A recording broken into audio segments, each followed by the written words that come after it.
Hi folks, welcome to my channel, The Average Dermadoc. Let's begin the show. Laser light amplification by stimulated emission of radiation.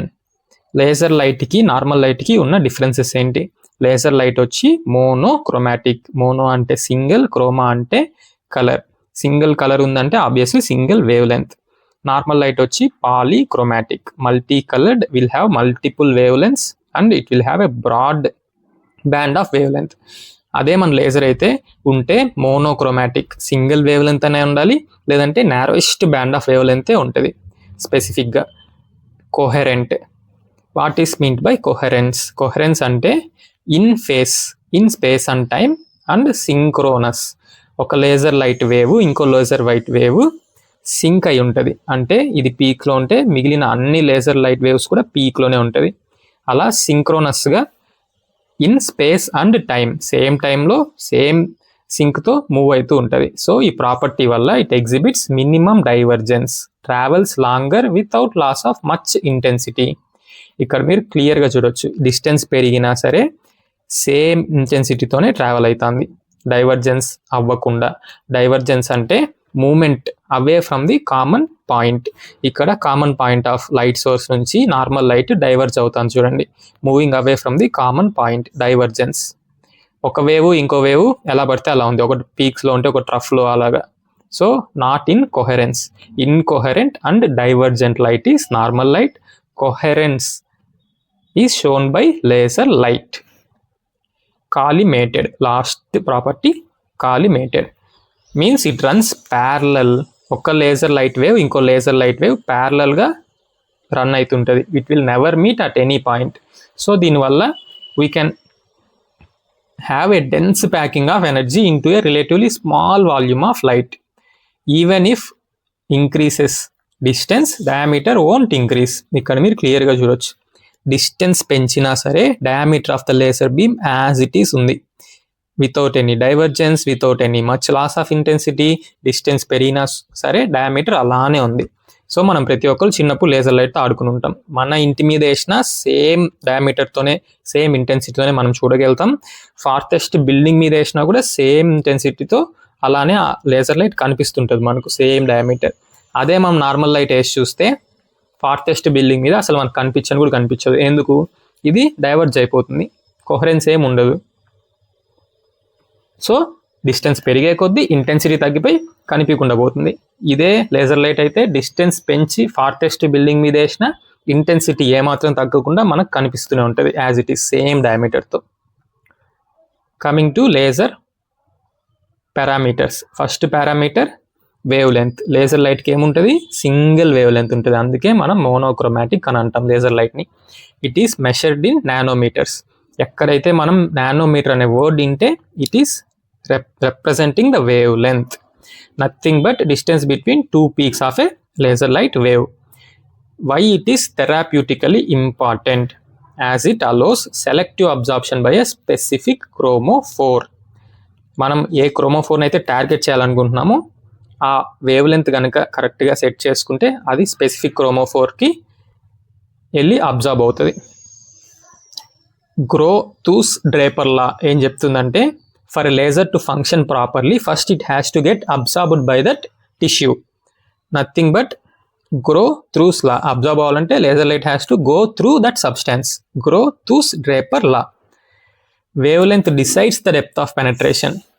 Depth of penetration is also decided by the properties of the particles in the medium. ఎక్కడైతే మనం laser light వేస్తున్నామో అక్కడ ఉన్న particles యొక్క ప్రాపర్టీసే ఈ depth of penetration decide చేస్తుంది. It is nothing but Beer Lambert's law. 2 loss.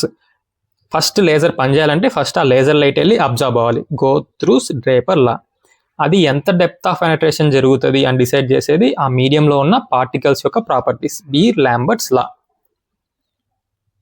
Coming to laser parameters which are of paramount importance for a successful therapy. First coming to power. It is measured in watts. ఎక్కడైతే మనం watts అన్న పదం వింటామో it is representing power of that laser machine.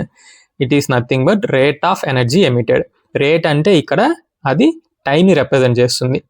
ఎంత టైంకి ఎంత ఎనర్జీని emit చేసే కెపాసిటీ ఉంది అంటే దాన్నే మనం పవర్ అని అంటాం. Measured in watts. 1 watt equal to 1 joule per second. మనందరం ఈ పదాలు వినే ఉంటాం. 100 watts బల్బ్, 200 watts బల్బ్ అంటే ఆ బల్బ్ యొక్క పవర్ని రిప్రజెంట్ చేస్తుంది. 100 watts బల్బ్ వచ్చేసి పర్ సెకండ్కి 100 joules ఎమిట్ చేస్తుంది అని అర్థం. Rate of energy emitted is nothing but power. Power is measured in watts. 100 watts bulb emits 100 joules per second. Joule is nothing but a measurement of energy. Energy is measured in joules. మనకు laser ఉంది, దానికి కాస్త power ఉంది, ఎనర్జీని emit చేస్తుంది. ఇంత టైంకి ఇంత ఎనర్జీని, దాన్ని మనం మన బాడీ మీద వేయాలి. దాన్నే ఫ్లూయెన్సీ అని అంటాం. Energy delivered on the human body per unit area. Energy అంటే ఏంది? Joules. Per unit area centimetre square. Joule per centimetre square is fluence. Pulse width. Time between start and end of a laser pulse. Pulse అంటే brief emission of that laser light. Brief emission of laser light is nothing but pulse. So laser అనేది కంటిన్యూస్గా emit చేస్తూనే ఉండదు లైట్ని. Brief పీరియడ్లో emit చేసి ఆపేస్తుంది. దాన్నే pulses అని అంటాం. ఈ పల్స్ యొక్క డ్యూరేషనే పల్స్ విడ్త్ అని కానీ పల్స్ లెంత్ అని అంటాం. డ్యూరేషన్ అంటే నథింగ్ బట్ టైంతో కొలుస్తాం. First milliseconds. 1000th part of a second. ఒక సెకండ్ని 1000 partsగా కట్ చేస్తే ఒకే ఒక్క పార్టే ఈ మిల్లీ సెకండ్. 10⁻³ మైక్రో సెకండ్ అయితే 1 millionth part of a second. 10⁻⁻6. Nano అయితే 1 billionth. 10⁻⁻9. పీకో అయితే 1 trillionth part of a second. 10⁻⁻12. So దీన్ని బట్టి మీకు ఏమర్థమైంది? పీకో సెకండ్ లేజర్ అనేది precise. P for pico, P for precise అంటే అక్యురేట్గా జస్ట్ 1 picosecondsలోనే హై ఎనర్జీని ఎమిట్ చేస్తుంది. So there will be less heat generation and more precise. What is frequency? Number of pulses per second measured in hertz. 1 hertz equal to 1 pulse per second. మనకు laser లైట్కి ఒక్క సెకండ్కి nano lasers అయితే, queue switch lasers అయితే ఒక్క nano సెకండ్లోనే ఒక పల్స్ని deliver చేస్తుంది. ఒక్క సెకండ్లో ఎన్ని నానో సెకండ్స్ ఉన్నాయి? 1 billion నానో సెకండ్స్ ఉన్నాయి. అంటే 1 billion ఆఫ్ పల్సెస్ని ఎమిట్ చేసే కెపాసిటీ మనకు ఉంటుంది. కానీ అన్ని ఎమిట్ చేయం, ఎందుకంటే లేజర్ లైట్ కంటిన్యూస్గా ఎమిట్ చేయదు, పల్సెస్లో ఎమిట్ చేస్తుంది. ఎన్ని పల్సెస్ మనం సెలెక్ట్ చేసుకోవచ్చు ఫ్రీక్వెన్సీ ద్వారా. సో మనం ఇప్పుడు 10 pulses per second సెలెక్ట్ చేసుకుంటే 10 pulses ఎమిట్ చేస్తుంది. High number of pulses select చేసుకుంటే మనం ఫాస్ట్గా హ్యాండ్ మూవ్మెంట్ చేసి టోటల్ ఏరియాని కవర్ చేసేయచ్చు. ట్రీట్మెంట్ టైం కూడా తగ్గుతుంది. సో ఫ్రీక్వెన్సీని మనమే సెలెక్ట్ చేసుకోవచ్చు. ఎందుకు? Because of pulses. పల్స్గా ఈ ఎనర్జీని ఎమిట్ చేస్తుంది కాబట్టి, కంటిన్యూస్గా ఎమిట్ చేయకుండా. ఒక్క సెకండ్కి ఎన్ని పల్సెస్ కావాలో ఫ్రీక్వెన్సీ ద్వారా మనమే సెలెక్ట్ చేసుకోవచ్చు. Coming to spot size measured in millimeters. Nothing but the diameter of a laser beam at the point of contact with skin. Laser మనం స్కిన్ మీద వేసినప్పుడు ఆ పాయింట్ ఆఫ్ కాంటాక్ట్లో ఎంత డయామీటర్తో లేజర్ బీమ్ పడుతుందో అదే spot size measured in millimeters. దీని importance ఏంది? Both spot size, wavelength directly proportional to penetration. So spot size కనుక ఎక్కువ ఉంటే more depth of penetration, wavelength ఎక్కువ ఉంటే more depth of penetration.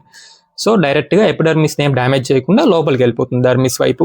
Less scattering, less damage to epidermis, less tissue స్ప్లేటర్.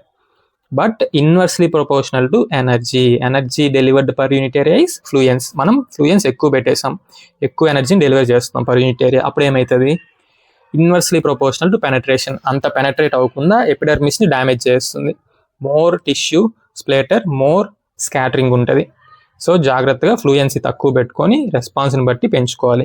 Tissue స్ప్లేటర్ కనుక ఎక్కువ ఉందంటే, what is mean by tissue splatter? మనం use చేసే లేజర్ లైట్ బర్న్ చేస్తుంది కదా టిష్యూని. టాటూలో అయితే లేజర్ టాటూ రిమూవల్ అయితే ఇంక్ పార్టికల్స్ని, అవన్నీ స్కాటర్ అయ్యి ఎన్విరాన్మెంట్లో స్మోక్ లాగా ఫామ్ అవుతుంది. ఆ స్మోక్లో ఏమేమి ఉంటాయంటే అల్ట్రాఫైన్ పార్టికల్స్, టాక్సిక్ కెమికల్స్, ఒక్కొక్కసారి లైవ్ అండ్ డెడ్ బేసిల్ అయ్యి బ్యాక్టీరియా కూడా ఉండొచ్చు. సో వాటిని మనం కనుక పీలిస్తే డైరెక్ట్ లంగ్లోకి వెళ్ళిపోతుంది. ఫిల్టర్ చేయలేనంత అల్ట్రాఫైన్ పార్టికల్స్ ఉంటాయి. అందుకే మనం హై ఫిల్ట్రేషన్ మాస్క్స్ని, స్మోక్ ఇవాక్యుయేటర్స్ని లేజర్ రూమ్లో పెట్టించాలి. ఫ్లూయెన్సీని తక్కువ పెడితే ఈ రిస్క్ కొంచెం తగ్గుతుంది, లెస్ టిష్యూ స్ప్లాటర్ ఉంటుంది. కాబట్టి ఎప్పుడు కూడా తక్కువ ఫ్లూయెన్సీతోనే మనం లేజర్ని పెట్టుకోవాలి. నెంబర్ ఆఫ్ సెషన్స్ ఎక్కువైనా సరే తక్కువ ఫ్లూయెన్సీతోనే కంటిన్యూ చేసుకోవాలి. లాస్ట్కి దీని మీనింగ్ ఏంటంటే hence large spot size for dermal lesions and for tattoos. డర్మిస్లో కనుక లీషన్ ఉంటే మనకు ఎపిడర్మిస్ని డ్యామేజ్ చేయకుండా పెద్ద స్పాట్ సైజ్ పెట్టుకొని డెప్త్ ఆఫ్ పెనట్రేషన్ పెంచేసుకుంటాం. What is meant by Q switching? Q అంటే క్వాలిటీ ఫ్యాక్టర్, క్యూ అంటే controls storage and release of energy. ఈ హై ఎనర్జీని, మెగావాట్స్ ఆఫ్ ఎనర్జీని పల్సెస్లో in a short interval of time, that is in నానో సెకండ్స్లో emit చేస్తుంది. క్యూ స్విచ్డ్ లేజర్స్ అన్ని హై ఎనర్జీని జస్ట్ నానో సెకండ్స్లోనే short interval of time, that is నానో సెకండ్స్లోనే ఎమిట్ చేస్తుంది. That is nothing but Q switching. ఈ స్టోర్ చేసిన ఎనర్జీని మనం పాకెల్ సెల్స్ అంటాం. ఈ స్టోర్డ్ ఎనర్జీనే మనం పాకెల్స్ సెల్ అని అంటాం. సింపుల్, క్యూ స్విచ్డ్ లేజర్స్లో మనం నానో సెకండ్స్ టైంలోనే, షార్ట్ ఇంటర్వెల్ ఆఫ్ టైంలోనే హై ఎనర్జీ పల్స్ని డెలివర్ చేయగలుగుతాం. ఛానల్ పేరు గుర్తుందిగా, don't forget to like, share and subscribe. Thank you. Hasta la Vista, thus విదానియా.